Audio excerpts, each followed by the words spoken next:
What's up guys, Guillaume here and welcome back to season 3 of the Cervélo career mode, which is now the Garmin Cervélo career mode. I hope you've enjoyed the preview video I have released earlier this week. But today we're going to dive in straight into the start of season 3. Before everything, we're going to take a look at the sponsors objective, because I've not done that ever. It's still a Cervélo, although I'm pretty sure it's Garmin. There's no, oh wait, no, I've just changed the jerseys for this one. Either way. So we've got top 10 on the blue, top 5 on Strade, Tirreno, San Remo, Grand Prix Game, top 3 on Ronde of Vlaanderen, top 10 for away. Do I just need to do well in classics? I think that's what needs to happen, yeah. Best climber on the Giro is the biggest objective? Nah, fuck you. Is it actually? My biggest objective this year is to finish on, to win the mountain classification of the Giro. Great ambitions for Cervélo. As you can see, the schedule is already done, the planner of anything. I've just done everything, it took me 2 hours. But yeah, you're going to see the Down Under. I'm going to play the Tropical as well, just for the vibes, but for me. And yeah, Down Under, if there's any good race, maybe like the Spanish Trofeos, you're going to see them. And yeah, hopefully by the end of the episode, we can be at the end of January. I reckon that would be quite a nice thing. Well, I guess we're going to start the season with a +4, because that would be mandatory, wouldn't it? And I was going to talk with Paris but he's not my sprinter. My sprinter is Hugo. Alright, let's be honest. I've already got 1 win this season. I just won a stage 2 of the Tropical Amisa Bongo. Basically, if you need a debut win, stage 2 of the Tropical is the best shout. It's physically impossible to lose. Trust me, you cannot lose it. But yeah. Let's take a look at our jersey. This is the jersey of Brazilian champion for Vinicius Rangel Costa in a sort of a homage to Murilo Fecha. But if you want to see our jersey in a closer spec, there it is. I've just zoomed in on Nikola Zhukovski's batte. I hope he doesn't mind. But yeah, it's quite a very nice jersey. I think it's one of my favorite Garmin jerseys. Although I am impartial to the Garmin transition due to a certain Tyler Farrar. But yeah, you've seen most of the jerseys in the previews. I've checked everything works. So with that in mind, let's just launch this Down Under properly. Try to maybe get a distinctive jersey. We've won this race twice in the past 2 years. Will I be able to do it again? I've given Hugo the best of chance by having him on very high fitness. He's on 95. Maybe he can do it. Oh look, who's there? It's the team of Ball Donnies. Hello. I got to defeat all of them, including Mats Pedersen. 6k to go until we reach the first sprint of this season. We're struggling to get at the front of the peloton. I'm going to push Nicolas Rivard to try and have him really give it his all and put Hugo in the best possible place. Mikel Lennart is going to take the lead. Coranson. It's going to be difficult. It's going to be the good thing for us. It's a straight line. I'm going to launch maybe a bit earlier than Jasper de Bus to try and get the edge on him, get in. There goes Nikola Zhukovski. There goes Rangel Costa. I need to time this perfectly. I haven't. I've launched too early. The first winner in World Tour this year is Arnaud Delis, ahead of Ivan Garcia Cortina and Simone Consonnet. Hugo comes home in a very respectable P13, missing anyone from Timo Borbanki or Williams. Not ahead of me. Good. I've defeated Timo Boll already. Yeah. Deux team sucks. Stage number 2 is upon us. Disappointing result yesterday. I think today suits Hugo a lot more because it's uphill, obviously. We'll send Mr. Parisella once again in the break so that he can take some more mountain points. And also, I mean, he's 3rd in the GC. So you never know. If I get both ISs, I'll be virtually 1st. Something weird happens, like if Hugo wins, well, I'll be first. I mean, it'd be great. It'd be great. Rafael Parisella is one of the riders I don't think I'm going to keep for next year. I don't think he's got that much of a future with us. I do want to keep the Canadian/North American identity of the team. That's definitely something I want to build on. But I don't think there's anything to build on Rafael Parisella. So I'm hoping he can prove me wrong. Right, breakaway is going to be finished for Parisella. I don't think, I mean, virtually I'm leading right now. But I'm never going to be able to stay with the peloton because I'm dead. So, yeah, we're going to go until the end of the stage. Mountain-wise, it's gonna be a tie with this guy here, Marivuet. I think his first name is Duarte. There we go, Duarte Marivuet. Never heard of the lad. But yeah, he's tied with me for the mountain points. So we'll try and carry that in the next few stages. But so far, so good. Hugo is ready to take Australia by storm. Trying to get our train together. It's a bit difficult. It's a bit difficult, Mikel Leonard. Struggling to go at the front and try my best and go 99 right now. Hopefully we can. Is this group gonna break here? No, it's not. Yeah. Who's this? Andreas Krohn. Thank you, Andreas, for bringing everyone together. Zhukovsky has been, or is now the final man in my train because Angel Costa and Hugo have been dropped. Thankfully for us, they're gonna come back. Mikel can stop pacing. I don't like the position of the Lotto Destiny train. It's bang in the middle of, well, my train, and I feel like someone's gonna get blocked, and that someone is most likely gonna be me. But we'll see. We'll see. We're gonna launch Angel Costa. Now we go again. Too early. Arnaud Delis would have held on, to be fair, against me, so it's not an L. It's Garcia Cortina that takes the stage ahead of. Is that Sam Welsford? Go on, son, va consoler for the win. Oh, I mean, no, second, but still. Not bad. Would be in the first group with Hugo. Yes, that's the job. I would have lost either way. Stage number 3. It is the first stage. That should create gaps in the GC. And you'll be happy to know that Hugo, the Vuelta winner, just entered Fitness Peak 3 days into his season. I think I've been saying that I had him in good form for the Down Under is an understatement. He's in really good form for the Down Under. Just like every time, this stage is completely mental and I never understand why. But never learned from my lessons by the looks of it. My entire team's dropped. Entire team, I mean, no. Hugo is in the first group, which is all that matters. Well, we won't have any sort of hydration source heading into Paracombe. Sadly, I think our riders should need some prime hydration. I'll try and contact KSI and Logan Paul to have a deal. But in the meantime, we have a hill coming up. And it's not just a hill, it is a big man hill. It's a hill you don't want to mess with, right? And I've been blocked. Who are you? Why is Ilia Viviani here? Why would you why would you be there? You've just ruined my plans. Dickhead. Well, we've lost. Congratulations to me. Who this? Oh, Lenny Kemna. Ideally, I need to make the group though. Hugo needs to bridge that group. I can't have a 12-second deficit already. On the winner of the stage, which is Lucas Hamilton and Michael Storer and Nico Schultz. 1, 2, 3 for Australia. Jeez, okay. Cool. Hugo's gonna finish with everyone, which is perfect. But yeah, Mr. Elie Viviani has a lot of blood on his hands. Going on with stage number 4. I believe this is the stage that Adam De Vos had won in season 1. The stage that got him the win on the Down Under. So we're gonna send Parisela in the break. I'll send Arangel Costa as well, if the peloton wants me to send him. I'm not sure Rudy Molar is keen on letting the Brazilian champion go. What advice? But if we can have 2 riders in the break, that's perfect for me. And let's see what we can do from here. There's been a crash with the leader of the race. I know Mikel Leonard had crashed. I'd not seen that Michael Storer had crashed, and even if I had, I completely forgot that Michael Storer was the race leader. Thibaut Pinot is there. And he's 6th in the GC. Is he better than... he's not better than Hugo, right? Pipe down. Okay. Well, I mean, I still want to send someone in the break, so we're going to carry on with Angel Costa. I don't think he's the chosen one today. On the breakaway may have worked 2 years ago. Unsure about this year. Despite being with Rémi Cavagna and Mathias Kelmoze Jensen, we just didn't get the gap we needed.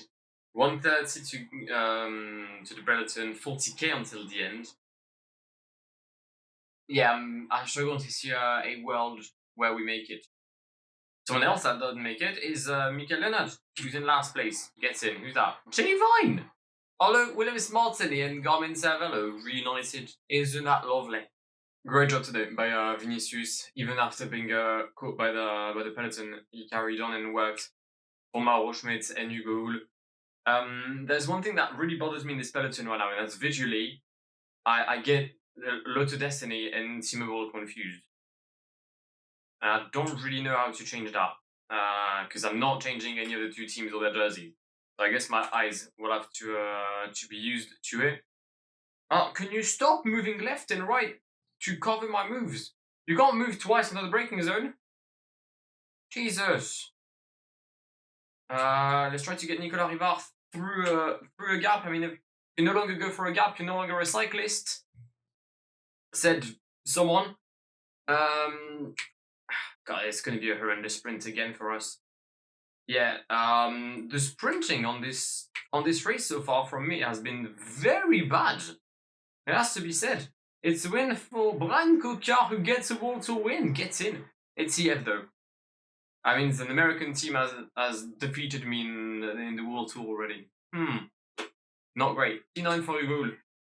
He's there or thereabouts, but it's never where it needs to be, which is, well, first, second, or third, but ideally first. Penultimate edge of this down under. I guess I'll attack with someone today. Nicolas Zhukovsky and Parisela can go in the breakaway. Let's have it. The breakaway was caught up. They chased the entire day until I dropped Zhukovsky. Chris Hamilton crashed. Yeah, no, he wasn't really the Luke Hamilton. But yeah, until I dropped Zhukovsky, meaning there was a 5-man group up front.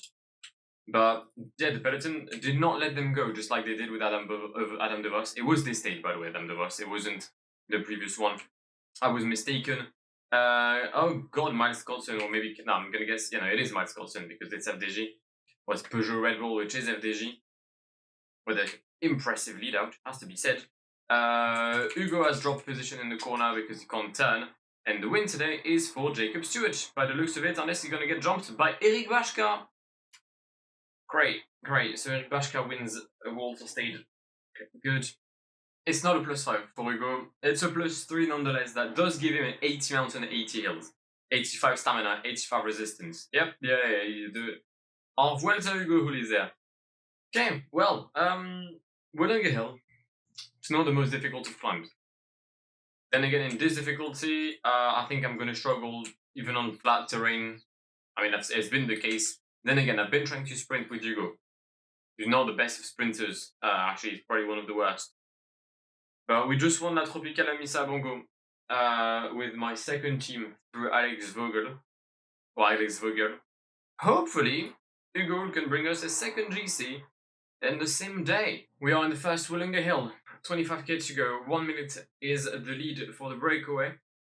Hugo is well placed. I think Nicolas Zhukovsky is going to be my best teammate. I could have used Mauro Schmidt, but Mauro has just been on disastrous form since the start of this down under, and I don't really think I can count on him, if I'm being honest. One thing I will do, though, is to increase the rhythm with Rafael Parisela and try to reach the summit of the Wollonga Hill, so that I can just make sure that I'll take the mountain jersey with him. It's not going to be easy, but I think we're going to have it, even if it's P2, because Romain Seigle is not a threat to me. If I take second place, Rafael is basically settled, and he'll have the jersey. And that is, I believe, the mountain jersey settled for Rafael Parisela, making strides towards a potential new contract. Alright, let's begin the Wollonga Hill. Let's start this climb, a climb that saw Cervélo win for the past 2 years. This year is going to be the most difficult one, because it's the first time I'm in such a high difficulty. Here's Arjen Levins going for a move very, very early on.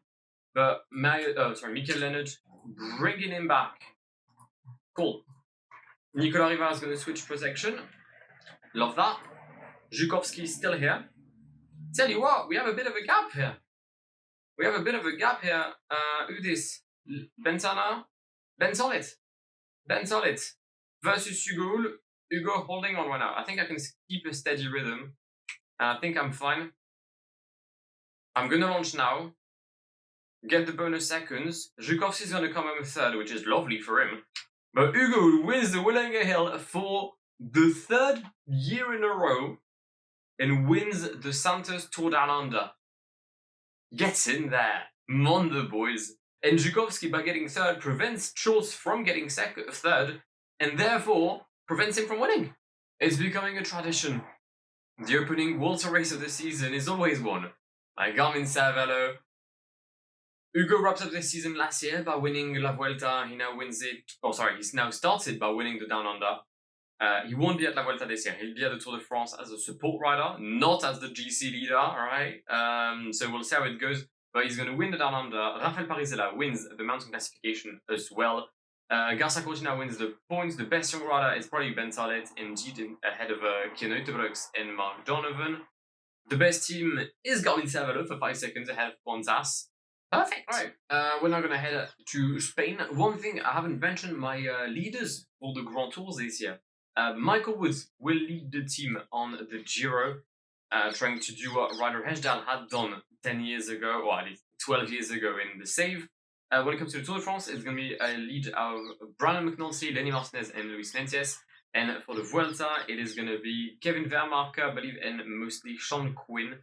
I'm just going to make sure of that really quickly. Actually, it's going to be, it's like the Americans. It's Matthew Jorgensen, Kevin Vermarke, and Sean Quinn for the most offensive, or the biggest offensive of America on European soil since the Dunkirk/Calais. I don't know how you said it in English, but in France it's débarquement. And regarding La Vuelta, it is going to be Matthew Jorgensen, Kevin Vermarke, and Sean Quinn, a tri-head of Americans, the biggest American attack on European soil since 1944. Alright, I've been doing some kind of Trofeo, the first one, the Trofeo Calvia. This is by far the most ridiculous stage I think I've ever played on PCM. For those who've played this one, you know that the rhythm is quite high and sometimes you can see gaps or breaks after this summit. Yeah, so the entire peloton split in 3 parts and I was in the second one. I've paced about 60 kilometers to try and come back with Michael Woods, Balma, Pierre-André Coté, and James Piccoli.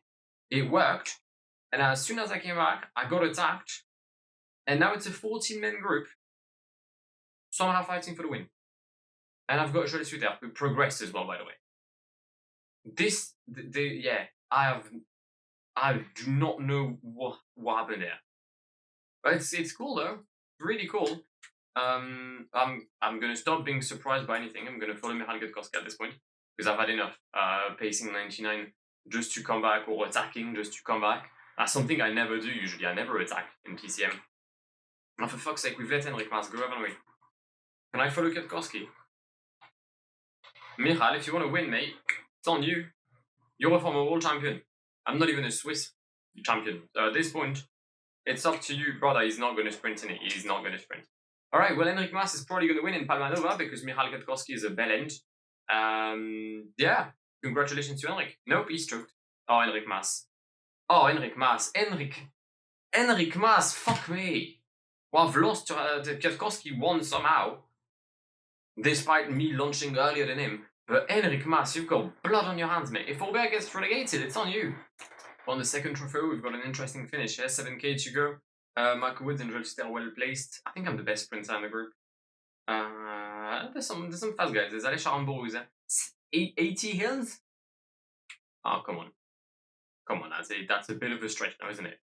Finn Fisher Black on the attack. Interesting. Let's follow him. Let's use the gel. Great work by James Piccoli today. But again, great work by the entire team to just put Michael Woods and Joël Suter in the final group. Not as easy as it seems. Like, these are one of the few races in the season where I can't just go ×8 and wait for the end. Because if I do that, I'm going to end up in group A7. Is that Andrew Manuel? No, that's Christian Rodriguez. Or that's just a Rodriguez. Joël Suter is going to launch. I think it's early, but we do have a corner, which I'm hoping can become in my favor. Joël until the end. Joël until the end wins in Liofetta. Gets in. Third chance for Joël Suter and Michael Woods. 1.5k to go. Michael has been probably like the best teammate you could ever ask for Joël Suter. Just consistent. And with 77 fitness, I mean, he's honestly done quite well for himself. And as a matter of fact, you know what? Is anyone going to come back? Nah, these lot aren't coming back. I'm going to give it to Michael Woods. We're going to give the win to Michael Woods. He deserves it. Michael Woods deserves it. He's going to take the win at the Portondrach in the Trofeo Pollenza. Gets in. That's 2 out of 3 for us. And 3 podiums for Joël Suter. Consistency. And this will be the final race for us today. The K11's Great Ocean Road Race. Not sure it's great when you take a look at my lineup. Not sure, I mean, it'll be great, sorry. Vogel is my leader with 75 sprint. Yeah, not going to be the best of races for me, I think. Because I'm never good at these. This is not my race. So when I have good riders, I already struggle. With Alex Vogel, I mean, yeah, it's going to be even more difficult. Well, in the final hill before Guillaume, Nicolas Ribard is the one leading the peloton. Again, I'm going to go for Alex Vogel, as I've said, even though he's not really liking the current rhythm. But I'd rather have a high rhythm and a lower-ish shaped sprinter than just a dead sprinter. Parizella, Djukovski, Ul, Vogel. I mean, that doesn't sound like a dream and like a winning concoction. I don't know what does. Or maybe you just have knowledge that A, I'm shit at the game, and 2, this is not good enough to win a World Tour Classic. But we're gonna give it our best either way because we're here for the vibes mostly. There goes my boy Vogel, and across the line it is going to be a win for Bert van Lerberger. No, it's Erik Bashka again. For fuck's sake, what's wrong with Erik Bashka in this game? How? And it's a podium for Alex Vogel? What? Lewis Askey rides for Ineos as well? What the fuck has just happened? All I know is Timo Bobanki is washed. I think I've just seen the weirdest glitch, well, one of the weirdest glitches, I guess, in this game. What do you mean Magnus Sheffield finished 0 on every stage of the World Athlon Run? I fucking hope he finished 0, because I wasn't invited. Why is he there? Don't tell me that counts as race days. Come on. Please. Race days, Magnus Sheffield. Got 7 race days, why? Brother, why? Okay, something's weird. I'll try and fix him. But yeah, we've got 9 stages, or 9 wins so far in this season. Quite a successful month of January, if you ask me. The next episode is going to be packed, because I've got Saudi Tour, Valencia, Herald Centaur, Tour of Oman, RSA Championship, races in Spain, Algarve, Andalusia. I don't know what I'll play on video, I don't know what I'll play off camera. But yeah, if there's any race you absolutely want to see, then let me know, and I'll try and make it happen. I hope you've enjoyed the comeback of Garmin Cervélo nonetheless. If you have, then destroy that like button. Give me some support for episode number 2. And I'll see you very soon for episode 2. My name is Guillaume. Have an amazing day. Pass me the funk, get your funk on, girl.